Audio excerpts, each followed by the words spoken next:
તો ઠીક પ્રથમ દિવસથી કરીને આજે લગભગ 5મો દિવસ છે. તો અત્યાર સુધી આપણે પહોંચ્યા છીએ પહેલા અધ્યાયના 8મા શ્લોક સુધી, કારણ કે ત્યાં સામાન્ય નિમિત્ત છે, પણ આપણા જેવા બધાનો ઉદ્ધાર થાય એના માટે થઈને ભગવાને કહ્યું છે. તો સ્વાભાવિક છે કે અર્થ બહુ સામાન્ય હોય, પણ તેમ છતાં પણ મહાભારત તો આખું ન વાંચી શકીએ. એની અંદર જે મુખ્ય મુખ્ય પાત્રો છે એના વિશેનો પરિચય આપણને ગીતાની અંદર વ્યાસજી પહેલા કરવડાવી દે છે. એટલે તમે જ્યારે ગીતા વાંચો છો તો ગીતાની અંદર ખ્યાલ આવે કે ખરેખર અર્જુન કેવી પરિસ્થિતિમાં હતો. ઘણી વખત એવું કહીએ છીએ કે બધા જ પ્રશ્નોનો હલ એ ગીતાની અંદર આવેલો છે, પણ એ ક્યારે સાર્થક થશે કે તમને કોઈ તકલીફ છે અને તમે ગીતા હાથમાં લો અને તમને એમાંથી જો હલ મળે તો સાચું, બાકી તો શ્લોકો ઘણા બધા છે. તો ત્યાં આગળ તો તમે અત્યારે પોતાને જ્યાં સુધી ગીતાનો અભ્યાસ નથી કરેલો તો ત્યાં સુધી તો આપણને સાર્થક થતું નથી. તો અહીં આગળ દુર્યોધનની કંઈક એવી નીતિ છે, દુર્યોધનની નીતિ છે લઈ લેવું બધું જ. તો ત્યાં આગળ આપણે પહોંચ્યા છીએ કે એ દ્રોણાચાર્ય જોડે જાય છે અને દ્રોણાચાર્યને હવે આગળ વિશેષમાં આપણે અત્યાર સુધી સમજ્યા છીએ. દ્રોણાચાર્ય જોડે જઈ અને ત્યાં આગળ જે પાંડવોની સૈન્ય છે એના વિશેની વાત કરવી. પોતાના સૈન્યની અંદર હવે પોતાની તરફ જોવાનું છે, કારણ કે પેલી સૈન્યનું તો વર્ણન કરી લીધું છે એમને. તો પોતાનું કહે છે ભવાન ભીષ્મશ્ચ કર્ણશ્ચ, એટલે ભગવાન માને પોતે સ્વયં દ્રોણાચાર્યજી. અને દ્રોણાચાર્યજી પણ એવું પોતે પાત્ર હતું કે 2 દિવસ રહ્યા છે પોતે સેનાપતિમાં, 15 દિવસ સુધી તો ભીષ્મ પિતામહ રહ્યા છે, 10 દિવસ સુધી, 5 દિવસ સુધી દ્રોણાચાર્ય અને 2 દિવસ સુધી કર્ણ અને 1 દિવસ શૈલ્ય. તો આવી રીતે કુલ 18 દિવસ છે નાના સેનાપતિઓ અલગ અલગ રહેલા છે. તો એ સ્વયં દ્રોણાચાર્યને મારવા માટે પણ જો ભગવાન ના હોત ને તો એ પણ કાર્ય સાર્થક થાત નહીં. અને કદાચ તમે બધા જાણો છો કે દ્રોણાચાર્યને મારવા માટે એવી કૂટનીતિ અપનાવવી પડી કે અશ્વસ્થામા નામનો હાથી બોલાવવો પડ્યો, બરાબર છે, અને મરાયો. હવે મરાયો, હાથીને માર્યો ખરો, અશ્વસ્થામા નામના હાથીને માર્યા પછી પણ દ્રોણાચાર્ય સુધી સંદેશો કોના દ્વારા પહોંચાડ્યો છે? વિશ્વાસુ દ્વારા. બરાબર, ભગવાનને ખબર હતી કે દ્રોણાચાર્ય એમ તો માની નહીં જાય કે અશ્વસ્થામાં તો ચિરંજીવીનું જેને વરદાન મળેલું હોય એવાને કદાચ કોઈ મારી શકે એવું તો શક્ય બને જ નહીં. તો આ વસ્તુ ક્યારે થઈ, શક્ય ક્યારે બન્યું? તો જ્યારે અશ્વસ્થામા નામના હાથીને માર્યા પછી ભગવાને કોના દ્વારા કેવડાવ્યું છે? અર્જુન દ્વારા નહીં, યુધિષ્ઠિર દ્વારા કેવડાવ્યું. કારણ કે ધર્મ વાક્ય તો બધા માની લેશે, ધર્મનું વાક્ય માની લેશે, એટલે ત્યાં કેવડાવ્યું. એટલે યુધિષ્ઠિર કેવા છે? એ કૂટનીતિ વાપરતા નથી, જેવો એ સ્પષ્ટ વક્તા છે. તો એમને જયારે પૂછવામાં આવ્યું દ્રોણાચાર્ય દ્વારા, દ્રોણાચાર્યને સમાચાર મળ્યા એમ કે અશ્વસ્થામાં મરાયો એમ, એટલે અશ્વસ્થામાં મરાયું તો એમણે યુધિષ્ઠિર સામે જોયું. તો યુધિષ્ઠિર સામે જોયું એટલે એમણે કીધું હા અશ્વસ્થામાં મરાયા નરોવા કુંજરોવા એમ. એટલે એક કથા નરોવા, એટલે ત્યાં યુધિષ્ઠિર તો સ્પષ્ટ કહી દે છે, પણ ભગવાને એવી રણનીતિ તૈયાર રાખેલી કે જેવા યુધિષ્ઠિર હા પાડે ને પાછળના શબ્દ કોઈ સાંભળવા જોઈએ નહીં. જેવી પાડ્યું અશ્વસ્થામાં મરાયો, યુધિષ્ઠિર દ્વારા હા પાડવી અને તૈયારીમાં નગારા શંખો વાગવાનું ચાલુ થઈ ગયું અને ત્યાં ઉત્સવ જેવું વાતાવરણ ઊભું કરી દીધું. એટલે ઘણા બધા અવાજની અંદર જે યુધિષ્ઠિર પોતે બોલ્યા કે નરોવા કુંજરોવા એ સંભળાયું નહીં. બરાબર છે. તો એ રીતે થઈ અને દ્રોણાચાર્ય, બાકી દ્રોણાચાર્ય અને ભીષ્મ પિતામહ આ બંનેમાંથી કોઈ એક હોય ને તો પણ યુદ્ધનું પરિણામ તો સ્વાભાવિક છે બદલાઈ જતું. એટલે એ ભવાન ભીષ્મશ્ચ, ત્યારબાદ બીજા નંબરની અંદર ભીષ્મ પિતામહ. અને અંતતઃ તો એમણે પણ એવું જ કર્યું કે શિખંડીને સામે લાવી દીધો, એ ભીષ્મ પિતામહનું મૃત્યુ. તો પછી એ જ્યારે કહેવામાં આવ્યું કે અશ્વસ્થામાં મરાય એટલે પોતે શિથિલ બની ગયા, પોતાના જે હથિયાર હતા એ નીચે હેઠા પડી ગયા. અને ત્યારે ધૃષ્ટદ્યુમ્નને તલવાર ઘાટી અને પછી દ્રોણાચાર્યનો ત્યાં આગળ એમણે પોતે એમને માર્યા. તો એ દ્રોણાચાર્યને એ રીતે, અને બીજા નંબરની અંદર ભીષ્મ પિતામહને શિખંડીનો સહારો લઈ અને ત્યારબાદ એમનો એ થયું. પછી કર્ણ, તો કર્ણ પણ ઠેક સુધી એનો જન્મ કઈ રીતનો છે તો કે દુર્વાસા મુનિ ચતુર્માસ કરવા માટે આવ્યા. 4 મહિના સુધી સંતો જાય ને, જ્યારે પણ આપણા જે સંતો છે અત્યારે પણ પરંપરાગત રીતે જે સંતો છે 4 મહિના એક જ સ્થાન ઉપર રોકાય, બરાબર છે, અને એ ઉપવાસ કરે. તો એની અંદર દુર્વાસા મુનિ આવેલા. તો દુર્વાસા મુનિનો તો આપણે બધી જગ્યાએ ક્રોધ જોઈ લો છે, કારણ કે દેવોને પણ પદ ભ્રષ્ટ કર્યા હોય ને તો એ દુર્વાસાજીએ કરેલા છે, બરાબર છે. સમુદ્રમાંથી ઉત્પન્ન થયા, સમુદ્ર મંથનમાંથી લક્ષ્મીજી ઉત્પન્ન થયા, તો ગયા હતા કોના લીધે થઈ? દુર્વાસાજીના લીધે થઈ. દુર્વાસાજીએ જ્યારે શ્રાપ આપ્યો તો એમને પણ પદભ્રષ્ટ થવું પડ્યું. તો અહીં આગળ એ પ્રશ્ન એ ચાલતો હતો કે કર્ણની ઉત્પત્તિ કઈ રીતે. કર્ણનું ચરિત્ર આપણે બધા જાણીએ છીએ, પણ તેમ છતાં પણ કુંતી માતા એમની સેવા કરી. કુંતી માતાએ સેવા કરીને એટલા માટે થઈ અને દુર્વાસાજી પ્રસન્ન થયા. તો દુર્વાસાજી પ્રસન્ન થયા તો એમને કહ્યું છે કે હવે હું તને એક માળા આપું છું, આ માળા છે, એ માળા તારે જે કઈ ઈચ્છા હોય એ ઈચ્છા પ્રગટ કરવા માટે આ માળા અને એ દેવનું સ્મરણ કરવાનું, તને એ દેવ દ્વારા તને ફળ અવશ્ય પ્રાપ્ત થશે. હવે દુર્વાસાજી તો આવું વરદાન આપીને જતા રહ્યા. માળા કુંતીજી જોડે આવી ગઈ. હવે એ સમય પોતે લગ્ન નહીં કરેલા, તો એમને થયું કે હવે ઋષિ દ્વારા જે આપણને આપવામાં આવેલું વરદાન છે એ સાર્થક છે કે નહીં, એમ એ તો પછી જોવું પડશે. તો એમણે વિચાર કર્યો અને એમને માળા કરી. માળા કરીને પછી સૂર્યદેવ પ્રગટ થઈ ગયા, સામે આવી ગયા. હવે આવી ગયા તો પોતે તો સંકોચમાં પડી ગયા બધું જ, કારણ કે અવિવાહિત અને સામે સૂર્યદેવ આવી ગયા. તો એ સૂર્યના તેજથી જ એક દીકરાની ઉત્પત્તિ થઈ. હવે લગ્ન નહીં કરેલા અને આવું ઋષિનું વરદાન છે અને દેવો દ્વારા પ્રાપ્ત થયું છે, આવું કોઈ માને ખરા? નહીં માને.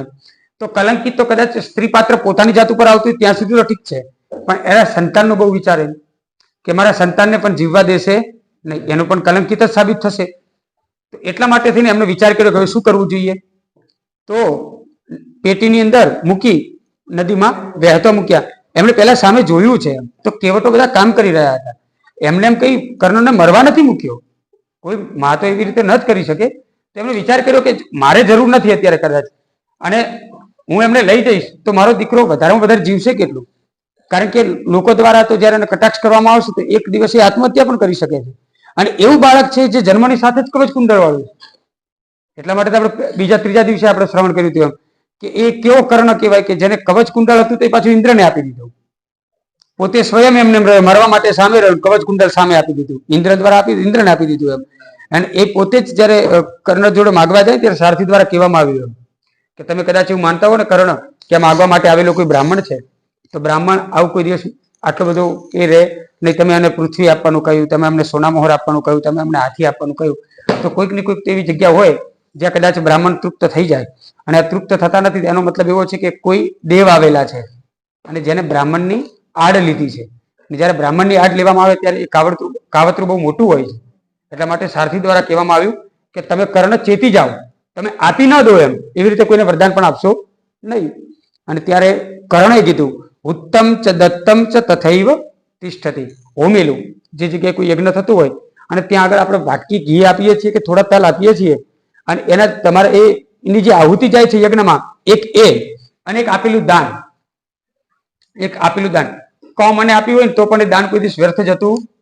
દાન એ દાન છે, બરાબર. પેલી એક કથા છે કે એક દાદા મરવા પડ્યા, એટલે હવે બધા વિચાર કર્યો કે દાદાએ આખી જિંદગી કશું કર્યું નથી અને છોકરાઓ જોડે કે આપણી જોડે ઘણું બધું છે, પણ આપણે દાન કરીએ, દાદા દાન ના કરે તો કેવું થાય? હવે મરણ પથારીએ છે, હવે કંઈક કરાવીએ એમ.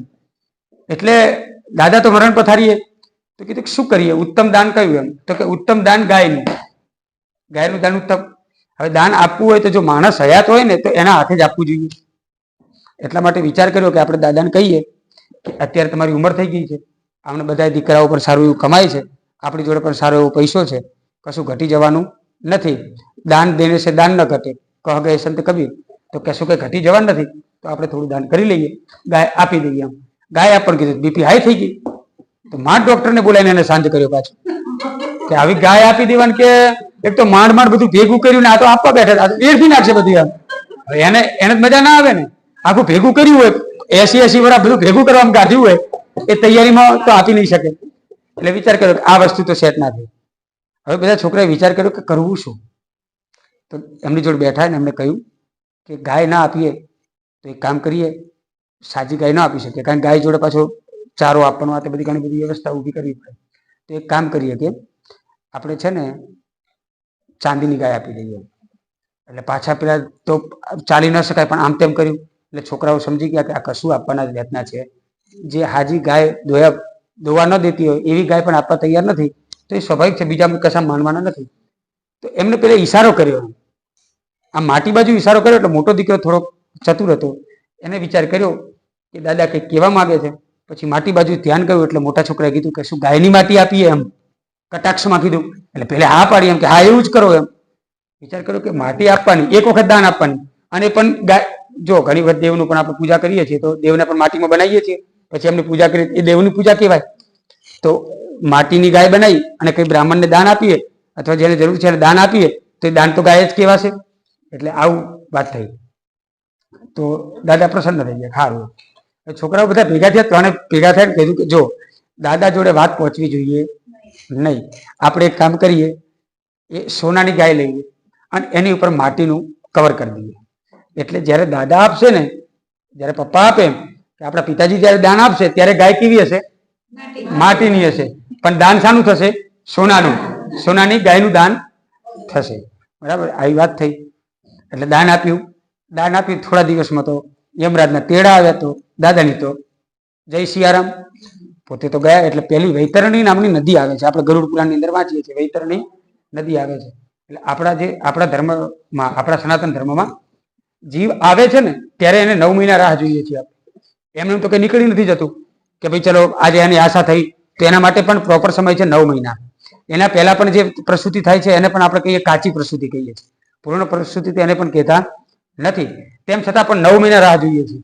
તો એ જે 9 મહિના જીવ આખો તૈયાર થાય છે, અન્નમય જીવ, તો એ જ્યારે શરીર છોડે છે ત્યારે કે તૈયારી બીજા કોઈ જગ્યાએ, આમ તો એવું જ કહેવાય છે કે જ્યારે આત્મા શરીર છોડે છે ને એ આગળ આવશે વાંસૌ શિજરણાની યથા વિહાય, ભગવાન જ કહે છે.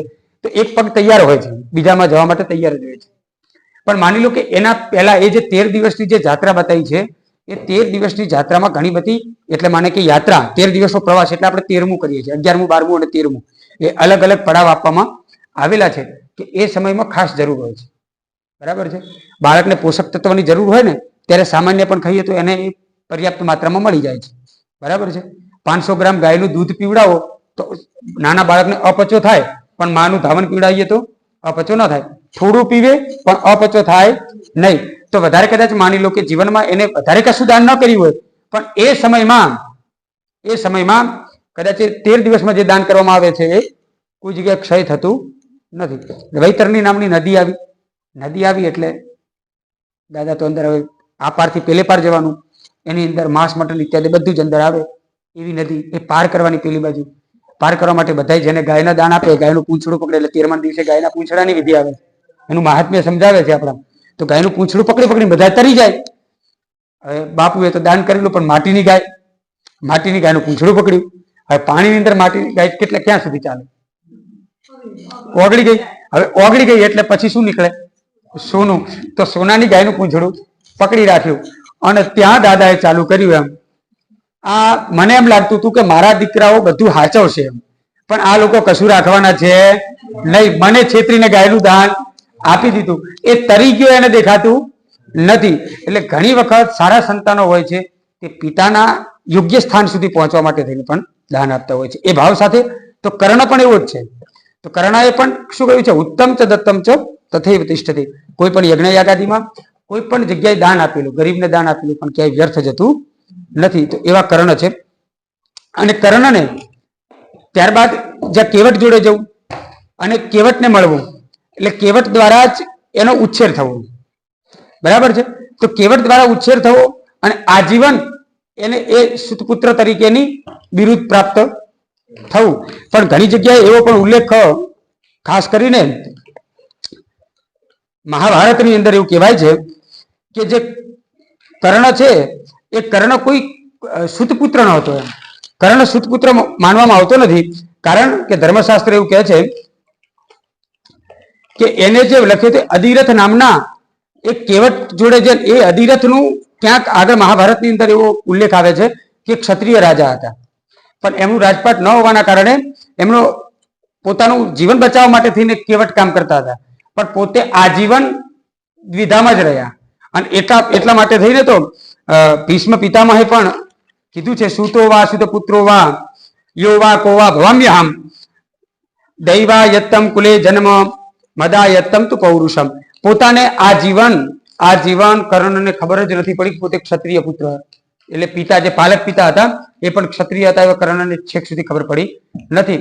અને એટલા માટે થઈને ભીષ્મ પિતામહે કહી દીધું કે હું આ સુત પુત્ર આવશે તો હું પણ યુદ્ધ કરીશ નહીં. એટલા માટે દુર્યોધન દ્વિધામાં પડ્યો અને ભીષ્મ પિતામહને પ્રધાનતા આપી અને ત્યાં કર્ણને બેસાડી રાખ્યો. અને કર્ણને જ્યારે ભીષ્મ પિતામહ બાણસૈયા ઉપર, પછી દ્રોણાચાર્ય અને પછી પોતે આવે છે. તો એવા ત્યારબાદ કર્ણશ્ચ, પછી છે કૃપશ્ચ. એ કૃપાચાર્ય વિશે આપણે બધા જાણ્યું બરાબર છે, કે કૃપાપાત્ર થઈ અને જેમને એ કર્યું. અને સાથે કૃપાચાર્ય અને અશ્વસ્થામાં આ 7 ચિરંજીવીઓ છે, એમાંના 7 ચિરંજીવી કહેવામાં આવે છે. તો 7 ચિરંજીવી કયા છે? અશ્વસ્થામાં, બલિ, વ્યાસ, હનુમાન, વિભીષણ, કૃપાચાર્ય, આ 7 ચિરંજીવીઓ કહેવામાં આવે છે, જેનું મૃત્યુ થતું નથી. જે ચિરંજીવી છે તેવા અશ્વસ્થામાં, બલિર્વ્યાસ, હનુમાંશ, વિભીષણ, કૃપા પરશુરામશ્ચ સપ્તે ચિરજીવિન સપ્તેતાન સંસ્મરે નિત્યમ માર્કંડેય તથાષ્ટકમ. અને 8મા કોણ છે? માર્કંડેયજી છે. આ છે એ 8 ચિરંજીવી છે, એમાંના કૃપાચાર્ય છે. સમિતિંજય, જે બધામાં વિજય પ્રાપ્ત કરવાની તાકાત રાખે છે. અશ્વસ્થામાં વિકર્ણશ્ચ, ત્યારબાદ વિકર્ણ આવે છે. આ વિકર્ણ કોણ છે? તો વિકર્ણ છે 100 કૌરવમાંનો એક કૌરવ. જે દુર્યોધનનું નામ આપણે સાંભળ્યું છે, પણ એમાં વિકર્ણ નામ પણ એ ધર્માત્મામાં ગણતરી એટલા માટે થાય છે કારણ કે ભરી સભામાં જ્યારે કૃપાચાર્ય, દ્રોણાચાર્ય, ભીષ્મ પિતામહ આ બધા બેઠેલા હતા, બધા જ હોવા, અને એક બાજુ દ્રૌપદીનું વસ્ત્રાહરણ થતું હતું, ત્યારે કોઈ કશું બોલ્યા નથી. એક માત્ર વિકર્ણ એવો હતો જેને દુર્યોધનને કીધું કે આ તું ખોટું કરી રહ્યો છે. કેમ? કારણ કે તું એવું કહે છે કે યુધિષ્ઠિર દ્વારા દ્રૌપદી હારવામાં આવી છે, તો પ્રથમ તું એ સ્પષ્ટ કર કે પહેલા યુધિષ્ઠિર પોતાને હારી ગયો છે અને હારેલો વ્યક્તિ બીજું કશું લગાવી શકતો નથી, દાવ પર નથી લગાવી શકતો. આવું કદાચ કોઈ બોલ્યું હોય ને તો વિકર્ણ છે, અને વિકર્ણ એનો સગો ભાઈ છે, જેને આપણે કોઈ જાણતા નથી. પણ શ્રેષ્ઠ સ્થાન એ વિકર્ણને પણ આપવામાં આવેલું છે. એટલે બધાય ખરાબ હોય એવું જરૂરી નથી, પણ જોકે પેલું કહે છે ને સૂકા જોડે લીલું પણ હોમાં એવું કંઈક છે, તો એવી કથા જેવી સાર્થક થાય એમ કે વિકર્ણ પણ ભીમ દ્વારા જ માર્યા ગયા. અન્ય ચ બહવઃ શૂરા મદર્થે ત્યક્ત જીવિતા, એવા તો અનેક છે. અને આ કર્ણને પાછું અંગદેશનો રાજા કોને બનાવ્યો? દુર્યોધને બનાવ્યો. બરાબર છે, પોતાનું રાજા હતો અંગદેશનો, તે અંગદેશનો પોતાના રાજમાંથી પોતે ઉતરી અને ગાદી ઉપર બેસાડ્યા કર્ણને.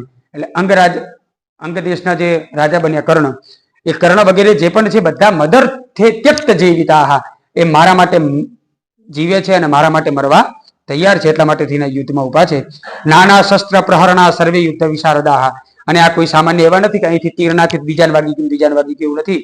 યુદ્ધ વિશારદા એમનું ચોક્કસ સ્થાન છે, અને એ બહુ જ યુદ્ધની અંદર વિશારદ માને પાંડિત્ય ધરાવે છે. ત્યારે આગળ કહે છે અપર્યાપ્તમ તદસ્માકમ બલમ ભીષ્માભિરક્ષિતમ પર્યાપ્તમ ત્રિદમેતેષામ બલ ભીમાભિરક્ષિતમ. અપર્યાપ્તમ તદસ્માકમ બલમ ભીષ્માભિરક્ષિતમ. જે ભીષ્મ દ્વારા એક સૈન્ય ઊભું છે એ કેવું છે? અપર્યાપ્તમ છે. અપર્યાપ્ત માને પૂરતું નથી, એવું એક અર્થ, સામાન્ય અર્થ આપણે કરીએ છીએ. અપર્યાપ્તમ તદસ્માકમ બલમ ભીમાભિરક્ષિતમ પર્યાપ્તમ ત્રિદમેતેષામ બલમ ભીમાભિરક્ષિતમ. એક બાજુ ભીમ છે, એનું બળ કેવું છે? પર્યાપ્ત છે, અને આપણું સૈન્ય બળ કેવું છે? અપર્યાપ્ત છે. એવું પણ થાય, પણ પોતાની સૈન્યનો વાંક નથી કાઢતો, બે ભાષામાં વાત કરે છે.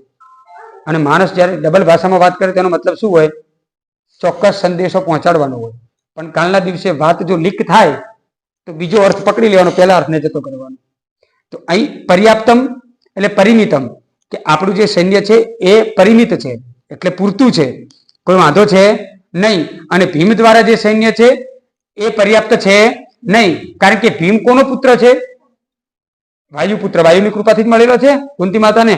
તો વાયુ કેવું હોય? અવર જવર હોય, એક સ્થિર તો ના હોય. તો એવી રીતે ભીષ્મ પણ ક્યાંક ને ક્યાંક એનું ભીમનું ક્યાંક ને ક્યાંક આમથી આમ ને આમથી આમ એનું મન ચાલતું હોય છે. એટલા માટે થઈને એક જગ્યાએ સ્થિર ન રહી શકે, આવો પણ એક અર્થ બધા વિદ્વાનો કરતા હોય છે. તો ભીષ્મ દ્વારા અપર્યાપ્ત એટલા માટે કારણ કે ભીષ્મ પિતામહ લડી રહ્યા છે મારી બાજુ, અને જીવ એમનો ક્યાં છે? પાંડવો બાજુ. જો અર્જુન એમ કહે છે કે આશીર્વાદ આપો, તો વિજયી ભવનો આશીર્વાદ તો એ આપે છે. એટલા માટે મારી બાજુ બળતું નથી, એમનું હૃદય છે એ પાંડવો માટે છે, એવું કહેવા માંગે છે. અને એટલા માટે થઈને આપણું જે બળ છે એ અપર્યાપ્ત કહેવામાં આવે છે. એટલે આમ બે અર્થ થાય છે, પર્યાપ્તનો અર્થ પણ થાય છે અને અપર્યાપ્ત એટલે પૂરતો નથી એવો પણ અર્થ થાય છે. એટલે બે ભાષામાં વાત કરી રહ્યા છે. અયનેષુ ઉચ્ચ સર્વેષુ યથા ભાગમ અવસ્થિતાઃ ભીષ્મમેવાભિરક્ષન્તુ ભવन्तઃ સર્વ એવ હિ. એટલા માટે થઈ અને હું તમને બધાને કહું છું કે તમારે બધાએ, અથવા હે દ્રોણાચાર્ય, તમારે કેવલ વધારે ધ્યાન કોની બાજુ આપવાનું છે? ભીષ્મ બાજુ આપવાનું છે. કારણ કે ભીષ્મ પિતામહ જો આપણા યુદ્ધની અંદર વધારે સમય રહેશે તો આપણો વિજય નિશ્ચિત છે. એટલા માટે થઈ અને યોગ્ય સમયે, કારણ કે જીવ ક્યાંક એમનો પાંડવો બાજુ છે, એટલા માટે યોગ્ય સમયે યોગ્ય નિર્ણય નહીં લઈ શકે અને કદાચ માની લો કે શિખંડીને એ લોકો લઈને આવ્યા છે, બરાબર છે, અને ક્યાંક શિખંડીને જો આગળ કરી દીધો તો ભીષ્મ પિતામહ છે તે લડશે નહીં, એટલે ક્યાંક હાનિ ન થઈ જાય અને અંતતઃ દુર્યોધન જે વિચારી રહ્યો હતો એ અંતે તો સાર્થક થાય છે, ચરિતાર્થ થાય છે. કારણ કે શિખંડી આવી જાય છે તો હથિયાર ઊંચા કરી લે છે, આમ ઉભા રહી જાય છે, બરાબર છે, જેને અત્યારની ભાષામાં સરેન્ડર કર્યું કહેવાય છે. તો અર્જુન કે સરેન્ડર કર્યું, ભગવાન કે જવા દે, બાકી બાણ ધારી હશે તો કોઈનું ગજુ ચાલશે નહીં. અત્યારે જે સ્થિતિ છે ને એ સ્થિતિમાં તું માર, કારણ કે અત્યારે યુદ્ધ ચાલી રહ્યો છે, વિરામ નથી, એટલે યુદ્ધ ભંગ કહેવાશે નહીં. કારણ કે યુદ્ધ ચાલી રહ્યું છે ત્યારે તો સરેન્ડર નહીં થાય. યુદ્ધ ચાલતું હોય ત્યારે આમ ઉભા રહી જાવ એ તો સરેન્ડર નહીં કહેવાય, ત્યાં તો માર્યા જશે. એક વિરામ થયા પછી ચોક્કસ રીતે તમે સરેન્ડર કરો તો જ એ સરેન્ડર કહેવામાં આવે છે, કહ્યું છે. હવે આ રીતે જ્યારે જોયું એમ એટલે આંગળીઓ તો કરતા હોય સામાન્ય છે કે કોઈ ત્રીજા વ્યક્તિની વાત કરી રહ્યા છે બીજા વ્યક્તિ જોડે, તો એમનો હાથનો ઈશારો થતો હોય તો આ ઈશારો કોણ જોઈ રહ્યા છે? ભીષ્મ પિતામહ ઈશારો જોઈ રહ્યા છે. કોનો? દુર્યોધનનો. કોને વાત કરી રહ્યા છે? દ્રોણાચાર્યને વાત કરી રહ્યા છે. તો એ દ્રોણાચાર્યને જ્યારે વાત કરી રહ્યા છે અને જોયું કે કંઈક મારી વાત ચાલી રહી છે, ઈશારો મારી બાજુ આવે છે, એટલા માટે થઈને એમને તસ્ય સંજયનમ હર્ષમ કુરુ વૃદ્ધ પિતામહ સિંહનાદમ વિનદ્યોચૈ શંખા દદ્મૌ પ્રતાપવાન. 3 વિરુદ્ધ આપ્યા છે, 3 સંબોધનના નામથી બોલાવ્યા છે એક જ શ્લોકની અંદર. તસ્ય, તસ્ય માને તેને, તેને માને કે કોણ? કે જે એમની સામે ઈશારો કરી રહ્યું છે. કોણ? તો કે દુર્યોધન. તો દુર્યોધન હર્ષ પામે, દુર્યોધનની અંદર જુસ્સો પેદા થાય, દુર્યોધનનું આત્મબળ વધે, એના માટે થઈ કુરુ વૃદ્ધ, પૂર્વમાં વૃદ્ધ. કુરુ વૃદ્ધ કેમ કહ્યું છે? તો અહીં આગળ વ્યાસજી કુરુ વૃદ્ધ કહેવા પાછળનું તાત્પર્ય એવું છે કે જ્યારે કંઈક વાત થતી હોય ને ત્યારે કે કોઈ બેસ, તમે જ્યારે નાના હતા ને ત્યારે અમે તમને રમાડીને મોટા કર્યા, તું અમને શું સમજાવવાનો છે? જ્યારે વૃદ્ધ બેઠો હોય ને તો એ રીતે કરીને પણ એક વખત સંતાનોને ચૂપ કરી શકે છે. તો કુરુ વૃદ્ધ, કૌરવોમાં સૌથી વૃદ્ધ માના એક, એટલે એ છે કોણ? ભીષ્મ પિતામહ. કુરુ વૃદ્ધ અને પિતામહ. પિતામહ કેમ કીધું છે? કારણ કે પિતામહ માને દાદા. તો દાદાના જ વંશવીલામાં બધા હોય ને, એ જે આ વેલો ક્યાંથી આવ્યો છે? મૂળમાંથી વેલો આવ્યો છે, ત્યારે ફળ થયા છે, ત્યારે પુષ્પ થયા છે. તો એ વેલાની અંદર જે પણ થયું છે ક્યારે થયું છે? કારણ કે દાદા હતા ત્યારે બધું થયું છે. એટલા માટે બીજું સંબોધન પિતામહનું આપે છે. અને સિંહનાદ વિનદ્યોચૈ, સિંહનાદ કર્યો છે. સિંહનાદ માને રાડ પાડી છે, ગર્જના કરી છે. તો ગર્જના ક્યારે થાય? સિંહ ગર્જના ક્યારે કરશે? કૂતરાને મારવાનું થાય કે શિયાળને મારવાનું થાય તો ત્યારે ગર્જના નહીં કરે, પેલું ભાગી જાય. હરણને મારવાનું ગર્જના કરે તો હરણ ભાગી જાય. તો ગર્જના ક્યારે કરવી પડે એને? કે માની લો કે સામે હાથી આવે છે, તો હાથી કેવો છે? એ 10 સિંહ આવે ને તો પણ પહોંચી વળે, ખ્યાલ આવ્યો? પણ એનો એક વીક પોઈન્ટ છે. કયો? તો કે એ જે છે તેનો જે કાનના ભાગ છે એટલે શ્રવણ શક્તિ બહુ તેજ હોય છે, એના લીધે થઈને જો વધારે અવાજ કરવામાં આવે ને તો પણ એનું માઇન્ડ વિચલિત થાય છે, એનું મગજ છે વિચલિત થાય છે, બરાબર છે? એટલે પેલી ગર્જના કરે. અને એટલા માટે તો આપણે યુદ્ધની અંદર પણ જોઈએ છીએ, જોરથી ગર્જના કરે. ગર્જના કરવાથી સામેવાળો જે શત્રુ છે ને એનું 50% તો બળ એમને જતું જાય. એટલે લડવામાં બધું ઉપયોગ નહીં કરવાનો, પણ ટૂંકમાં યુદ્ધમાં થાય એમ, પછી ઝઘડવામાં ઉપયોગ ના કરાય. તો ઝઘડવામાં નહીં, પણ યુદ્ધની અંદર જ્યારે રાડ પાડવામાં આવે, રાડ પાડી કે એટલે પેલો જે સામેવાળો છે એની અંદર એક બીક પેદા થાય અને એ સિંહ નાદ કરે. એટલે જ્યારે હાથીના કાનમાં અવાજ આવે, હાથી સહન નહીં કરી શકે, એટલા માટે નીચું માથું કરી નાખે. અને જ્યારે નીચું માથું કરે એટલે સિંહ છે એની ઉપર ચડી જાય. પછી સિંહ ઉપર ચડી જાય ને પછી બીજું કામ કરે. તો કે શું? તો કે હાથી છે ને એને ગમે ત્યાં તમે ગમે એટલો ઘા કરો એને વાગતું નથી. એને પગ ઉપર તમે મારો કામ તે બાબત ના વાગે. એ કઈ જગ્યાએથી એને આપણે હેન્ડલ કરવું હોય તો એ કઈ જગ્યાએથી થાય? અહીં આગળ છે ને માથાનો જે અહીં આગળ ભાગ છે ને ત્યાં આગળ સામાન્ય પણ જો પેલો કદાચ માની લો કે અંકુશ અટકાડે, આમ ખાલી સામાન્ય અટકાડે ને તો પણ એ હાથી જીરવી નહીં શકે એમ.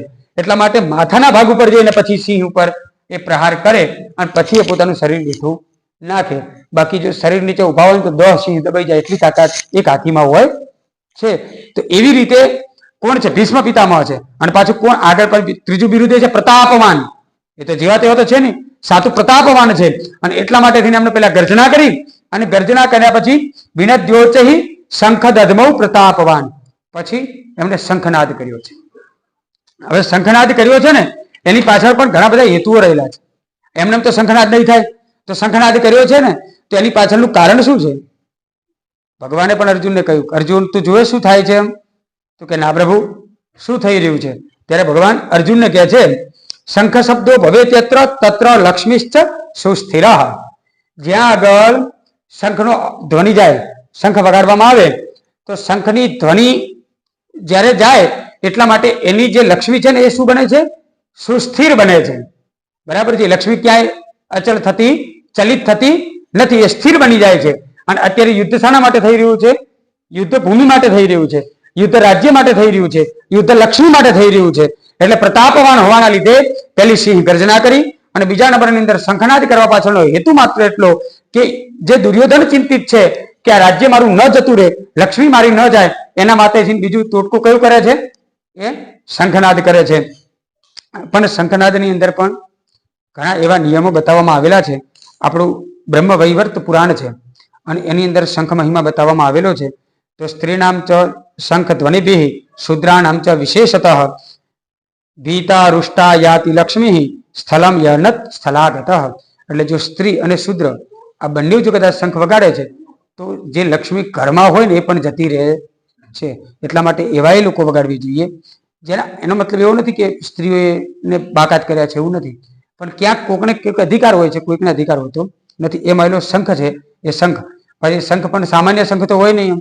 તો શંખની ઉત્પત્તિની કથાઓ પણ બતાવવામાં આવેલી છે. તો એ ઉત્પત્તિ કથાઓ શંખ શબ્દો ભવે યત્ર, જ્યાં આગળ શંખનો શબ્દ થાય છે ત્યાં સ્થિર લક્ષ્મી થાય છે. અને એ લક્ષ્મી વિશેની કથા આપણે આગળ શ્રવણ કરીશું. અત્યારે સમય પર્યાપ્તમ છે તો આપણે આગળ વાત કરીએ.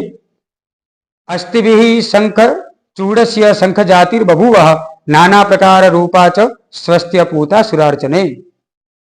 તો અહીં આગળ એવું કહેવાય છે કે શંખાસુર નામનો રાક્ષસ અને એને વરદાન મેળવ્યું. વરદાન મેળવ્યું, કેવું વરદાન મેળવ્યું? કે હું મરું નહીં. અને મરું તો કેવી રીતે મરું? તો કે મારવા વાળું કોણ હોય? હાથ હોય શિવનો અને ત્રિશુલ હોય વિષ્ણુનો. એટલે હરિ અને હર બંનેનો સમન્વય થાય ત્યારે જ મારું મૃત્યુ થાય. વિચાર કરો એને કેવું માગ્યું. કારણ કે ભોળિયાને બધો ખોટો વ્યર્થ સમય ગાવાતો નથી. કારણ કે શિવસ્ય હૃદયમ, અમારે ડાકોર રણછોડજી મંદિર છે એની અંદર એક મહાસૂત્ર લખેલું છે, શિવસ્ય હૃદયમ વિષ્ણુ વિષ્ણુસ્ય હૃદયમ શિવ. એટલે નિરંતર વાસ કરે છે વિષ્ણુના હૃદયમાં શિવ અને શિવના હૃદયમાં વિષ્ણુ. પરસ્પર દેવ છે. તો એ પરસ્પર દેવ છે. એટલે પેલા મહાદેવ તો કેવા છે? તો સમાધિવશ છે. એમને તો કોઈ ચિંતા છે નહીં. એમને અસુરો રાક્ષસો શું કરે છે કોઈ મતલબ નથી. અને ભગવાન વિષ્ણુ પણ એ લગભગ તો અર્ચન કરતા હોય છે. એટલા માટે જો કદાચ મને મારવું હોય તો ત્રિશુલ કોનું આવું છે? બાકી ભગવાન જોડે ત્રિશુલ નહોતું. શિવનું હથિયાર ત્રિશુલ છે નહીં. અને અચ્છા ત્રિપુંડ કરે છે. ઘણી વખત તમે વૈષ્ણવ રામાનુજ સંપ્રદાય ઇત્યાદિ સંપ્રદાયમાં તમે જુઓ, જે વૈષ્ણવ સંપ્રદાય છે એ છે ને આમ ઊભા તિલક કરશે. એટલે આમ બે તિલક હશે, પછી ત્રિશુલ જેવું હશે ને વચ્ચે એક હશે. એટલે આખે આખું સંપૂર્ણ એ ત્રિશુલ આકાર બનાવવામાં આવે છે. કારણ કે ત્રિશુલ આકાર છે ને એ જ વિષ્ણુનું પ્રતીક છે. ખ્યાલ આવે? એટલે વિષ્ણુ સંપ્રદાયની અંદર, વૈષ્ણવ સંપ્રદાયની અંદર વિષ્ણુ તિલક કરવામાં આવે છે. હવે શંખાસુરનો વધ કરવા માટે ભગવાન શિવનો હાથ અને વિષ્ણુનું ત્રિશુલ, એના વડે એ શંખાસુરનો વધ થયો. બરાબર છે. અને એ જે એની હાડકા હતા ને એ જઈ અને સમુદ્રમાં પડ્યા તો એ પવિત્ર બની ગયા. હાડકા છે એ સમુદ્રમાં પડ્યા, એ પવિત્ર બની ગયા. પણ શંખાસુરને મારવા માટે થઈ અને ભગવાન શિવને અનેક ઘણો ક્રોધ આવ્યો. અને ક્રોધવાળી દ્રષ્ટિથી અને સામે નજર હતો શંખાસુરનો વધ કરવા માટે જે ત્રિશુલ ઘા કર્યું, તો એના થકી અત્યારે હાલ પણ આપણે એવું માનીએ છીએ ને આપણે એવું કરીએ પણ છીએ. અને લગભગ એ નિયમનું પાલન પણ કરીએ છીએ કે કોઈ જગ્યાએ શિવ મંદિરની અંદર તો આપણે શંખની અંદર જળ લઈને અર્પણ કરતા નથી. કારણ કે એના દ્વારા જ એ થયું. અને બીજું એક એવી પણ કથાઓ આવે છે કે એ શંખનું જળ વડે જો કદાચ શંખ મધ્ય સ્થિતમ તોયમ ભ્રમિતમ લલિતોપરી, એટલે માતાજી ઉપર જો એને કદાચ વાળવામાં આવે 3 વખત, બ્રહ્મ હત્યાધિકમ ઘોરમ સર્વ પાપમ વિનશ્યતિ, તો એ બ્રહ્મ હત્યા જેવું પાપ હોય ને એનું નિવારણ થઈ જાય છે. પણ કેવલ માત્ર 2 દેવ એવા છે જેને તમે શંખ જળ વડે ના તો અભિષેક કરી શકો છો અને ના એ જળ અર્પણ કરી શકો છો. તો એવા 2 દેવ છે. એમાંનો એક સૂર્યનારાયણ ભગવાન છે અને બીજા છે ભગવાન શિવ છે. તો શિવને પણ તમે શંખ વડે જળ અર્પણ કરી શકતા નથી. અને બને ત્યાં સુધી શિવ ગર્ભગૃહની અંદર તો શંખ ન જ વગાડવો જોઈએ.